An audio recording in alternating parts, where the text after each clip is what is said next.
Banalata express দেখতে cinema হলে গেলেন প্রধানমন্ত্রী তারেক রহমান। ইত্তেফাক পত্রিকার সূত্র মতে ঈদে মুক্তিপ্রাপ্ত চলচ্চিত্র বনলতা এক্সপ্রেস দেখতে রাজধানীর একটি প্রেক্ষাগৃহে গেছেন প্রধানমন্ত্রী তারেক রহমান ও তার মেয়ে জাইমা রহমান।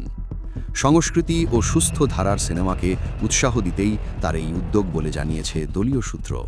শুক্রবার ৩ এপ্রিল সন্ধ্যা ৬:৫৫ রাজধানীর ধানমন্ডির সীমান্ত সম্ভার সিনেমা হলে পৌঁছান তারেক রহমান।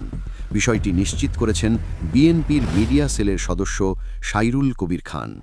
তিনি জানান, সুস্থ ধারার চলচ্চিত্র ও সংস্কৃতিকে উৎসাহিত করতেই ঈদে মুক্তিপ্রাপ্ত সিনেমাটি হলে গিয়ে দেখছেন প্রধানমন্ত্রী। এর মাধ্যমে নির্মাতা ও অভিনয় শিল্পীরা আরও অনুপ্রাণিত হবেন বলেও আশা প্রকাশ করেন তিনি। তানিম নূর পরিচালিত বনলতা এক্সপ্রেস এবারের ঈদে দেশের বিভিন্ন প্রেক্ষাগৃহে মুক্তি পেয়েছে। ছবিটি প্রযোজনা করেছে বুড়িগঙ্গা টকিজ, সহপ্রযোজনায় রয়েছে হইচই স্টুডিওজ এবং সহযোগিতায় ডোপ প্রোডাকশনস।